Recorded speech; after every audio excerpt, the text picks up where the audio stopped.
तो हेलो दोस्तों, स्वागत है अपने धर्मेंद्र स्टडी प्रो चैनल में। आज की इस वीडियो में देखेंगे हम क्लास 12th के हिस्ट्री और चैप्टर हमारा तीसरा। इस चैप्टर का हमारा पार्ट 1 है, यानी वीडियो पहला है। चलिए हम बढ़ते हैं अपने चैप्टर की ओर। देखिए हमारा चैप्टर देखिए, हमारा एनसीईआरटी इतिहास, ठीक है। और हमारा चैप्टर देखिए कौन सा है, तो हमारा चैप्टर तीसरा, ठीक है। और चैप्टर का नाम है बंधुत्व, जाति तथा वर्ग, ठीक है। इस चैप्टर के बारे में हम जानेंगे। ये पहला वीडियो इस चैप्टर का, आगे आगे वीडियो आते जाएंगे और आप देखते रहिए, ठीक है। अब देखिए इसका समय, देखिए समय काल। तो आरंभिक समाज देखिए 600 ईसा पूर्व से 600 ईस्वी तक, यानी कि ईसा मसीह के जन्म से 600 साल पहले और 600 साल बाद तक, ठीक है। 1200 हो गए मिलाकर कुल टोटल।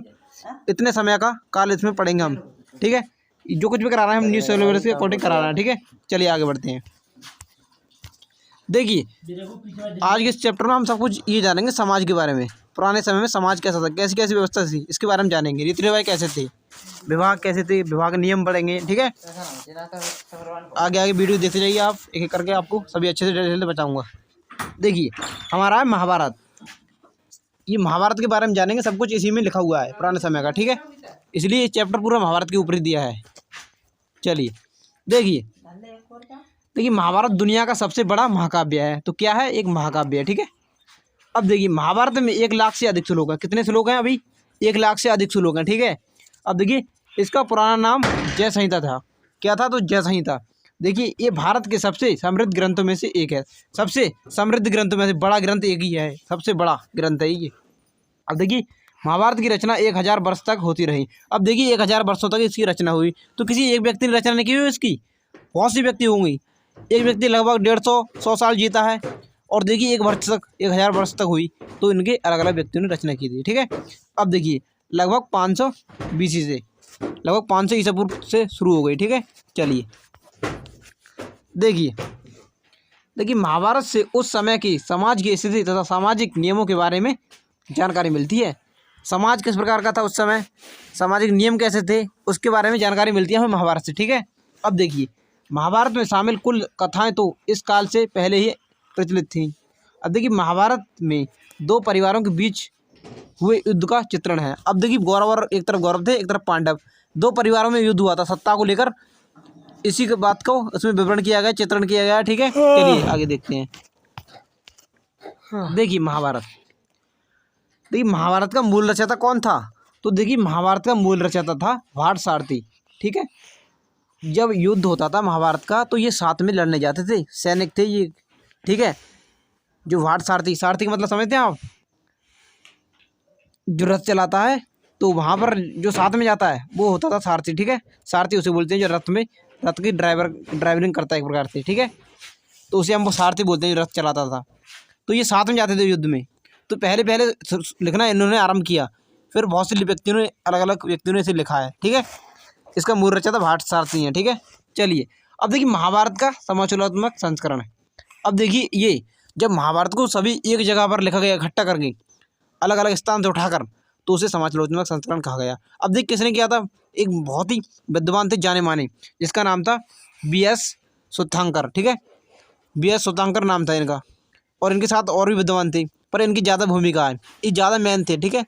डायरेक्टर ये थे एक प्रकार से।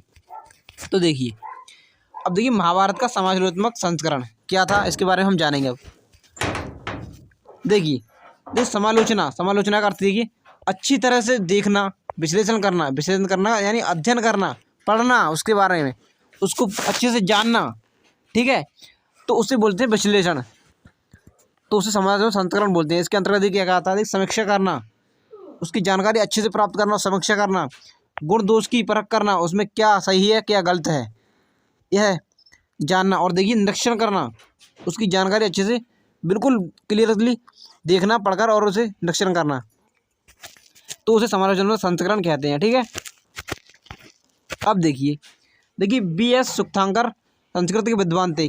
तो किसके संस्कृत के विद्वान थे, ठीक है, बहुत ही जाने माने विद्वान थे संस्कृत के, ठीक है। अब देखिए इनके नेतृत्व में 1900 से एक महत्वाकांक्षी परियोजना की शुरुआत हुई। एक महत्वाकांक्षी परियोजना चली। देखिए इसमें अनेक विद्वानों ने मिलकर महाभारत ग्रंथ का एक समालोचनात्मक संस्करण तैयार करने की जिम्मेदारी उठाई, ठीक है। समालोचनात्मक संस्करण तैयार करने की जिम्मेदारी उठाई। इस परियोजना के लिए देश के विभिन्न भागों से विभिन्न लिपियों में लिखी गई महाभारत की सांस्कृतिक, ठीक है, संस्कृत पांडुलिपियों को इकट्ठा किया। पांडुलिपियाँ एक होती हैं वो जो हाथ से लिखी जाती हैं, ठीक है, उनसे पांडुलिपि बोलते हैं। अलग अलग हिस्सों से उठाया और उसे एक जगह लिखा, उसे समाज संस्करण कहा गया, ठीक है। कब? तो 1919 में शुरू हुई है परियोजना, किसके द्वारा? BS सुक्तांकर के द्वारा, ठीक है। ये महत्वपूर्ण, ठीक है, महत्वपूर्ण है, मेन पॉइंट है, ठीक है। किसके द्वारा? तो BS सुक्तांकर के द्वारा शुरू की गई, अलग अलग स्थानों से उठाया इसे और एक जगह लिखा, इसे समाज संस्करण कहा गया। अब देखिए, पांडुलिपि में पाए गए श्लोकों का अध्ययन किया, उन्हें पढ़ा, अध्ययन किया, विश्लेषण किया, उन श्लोकों की तुलना, एक तरीका निकाला, उन्होंने एक तरीका निकाला तुलना करने का। देखिए, तुलना की उन्होंने। विद्वानों ने ऐसे श्लोकों को चुना जो लगभग सभी पांडुलिपि में उपलब्ध थी, जो लिखी गई हाथ से पांडुलिपि थी, जिनमें सभी श्लोक समान थे, उनका अध्ययन किया, पढ़ा उन्हें अच्छे से। और देखिए, इनका प्रकाशन 13,000 देखिए पेज से फैले ग्रंथ खंड में किया। इस परियोजना में को पूरा करने में 47 साल लगी, ठीक है। अब देखिए, श्लोक पढ़े उन्होंने, तो 13,000 पृष्ठों में उसका लेखन कार्य किया, ठीक है, महाभारत का, और 47 वर्ष लगे इसको पूरा करने में। तो देखिए, विद्वानों को इतना सब कुछ करने के बाद देखिए 2 बातें समझ में आई। देखिए क्या थी? देखिए इस पूरी, देखिए क्या हुआ, देखिए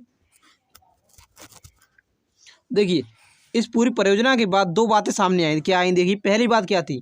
तो देखिए, उत्तर भारत से कश्मीर तथा नेपाल से लेकर दक्षिण भारत में केरल तथा तमिलनाडु तक सभी पांडुलिपियों में समानता देखने को मिली। सभी पांडुलिपियाँ एक समान थी लगभग, ठीक है। और देखिए, दूसरी बात थी, देखिए कुछ देखिए शताब्दियों के दौरान महाभारत के प्रेक्षण में कई क्षेत्रीय विभिन्नता भी नजर आई, मतलब अलग अलग भिन्नता, अलग अलग श्लोक थे, वो भी विभिन्नता अलग नजर आई। देखिए, इन प्रभेदों का संकलन मुख्य पाठ की टिप्पणी और परिशिष्ट के रूप में किया गया है। और देखिए, 13,000 पेज में से आधे से अधिक में इन्हीं प्रभेदों का जानकारी है, ठीक है, इन्हीं प्रभेदों की जानकारी दी गई है 13,000 से अधिक पेजों में, यानी कि इनसे आधे पेजों से अधिक में इन प्रभेदों को संकलन किया गया है।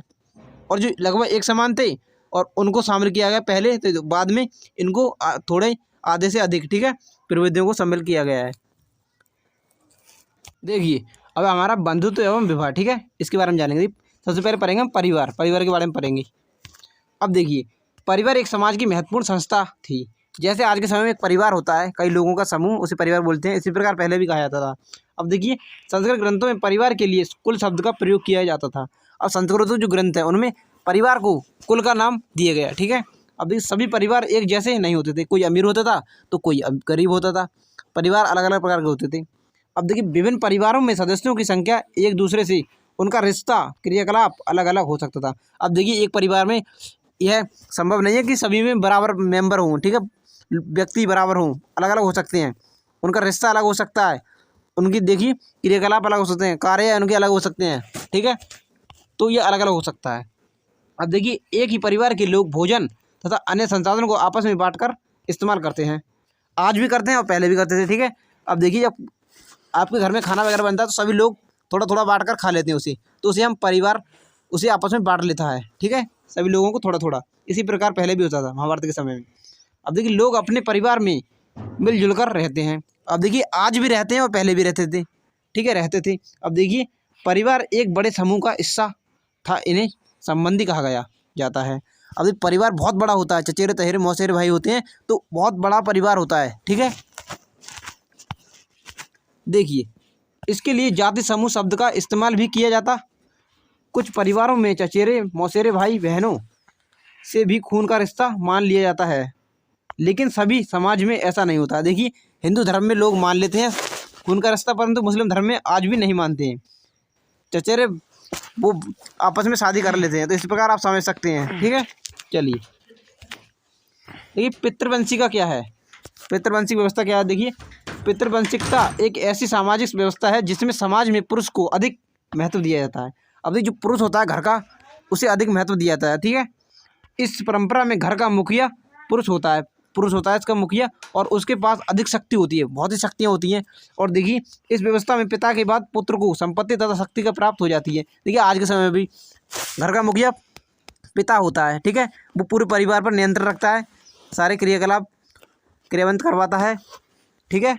तो वहाँ पर मुखिया जो होता है पिता होता है, ठीक है। उसके बाद उसका पुत्र होता है घर का मुखिया, इस प्रकार चलता रहता है, ठीक है। पुरुष होता है मुखिया। चलिए आगे देखते हैं। देखिए अब देखिए महाभारत, जो महाभारत हुई थी हमारी, देखिए महाभारत तो एक वंश के दो लोग थे। देखिए कुरु वंश के थे दोनों, ठीक है। एक तरफ चचेरे तहेरे मौसेरे भाई थे ये, तो एक तरफ कौरव थे एक तरफ पांडव थे, ठीक है। अब देखिए इनका एक जनपद शासन था, एक जनपद पर शासन करते थे, ठीक है, यानी कि जिले पर, ठीक है। इनके बीच भूमि और सत्ता को लेकर युद्ध हुआ, भूमि और सत्ता को लेकर युद्ध हुआ, ठीक है।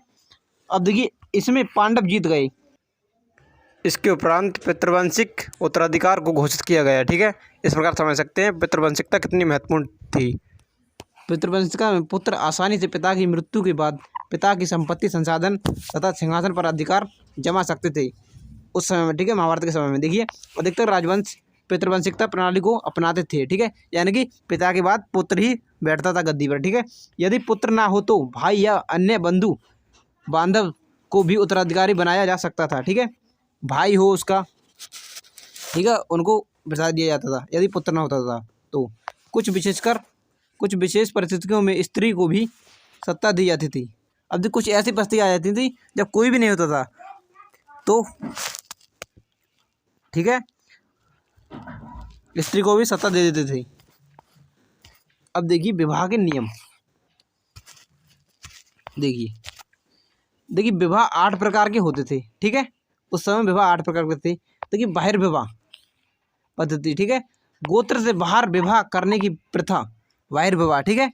अब देखिए अंतर्विवाह पद्धति, और देखिए आंतरिक पद्धति, एक गोत्र, एक कुल या एक जाति या एक ही स्थान में बसने वाले में विवाह, ठीक है, अंतर्विवाह कहलाता था। अब देखिए गोत्र विवाह एक ही परिवार में विवाह होता था तो उसे अंतर्विवाह कहते थे, ठीक है। अब देखिए बहुपत्नी विवाह, ठीक है, बहुपति विवाह प्रथा, इसमें एक से अधिक पति होते थे। एक पत्नी यानी पति बहुत होते थे, पत्नी एक होती थी, ठीक है, बहुपति विवाह में। अब देखिए जैसे कि आपने वो द्रौपदी वाला देखा होगा आपने, द्रौपदी में 5 पांडव थे तो द्रौपदी का विवाह 5 पांडवों से हुआ था तो बहुपति विवाह था वहाँ पर, ठीक है। अब देखिए बहुपत्नी विवाह प्रथा, ठीक है।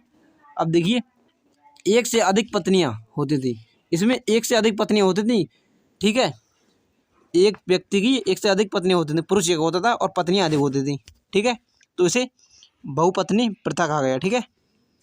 देखिए अपने गोत्र से विवाह करने सही माना जाता था, अपने गोत्र से जो विवाह बाहर करते थे उसे सही विवाह माना जाता था। पुत्री को पिता के संसाधनों पर अधिकार नहीं होता था।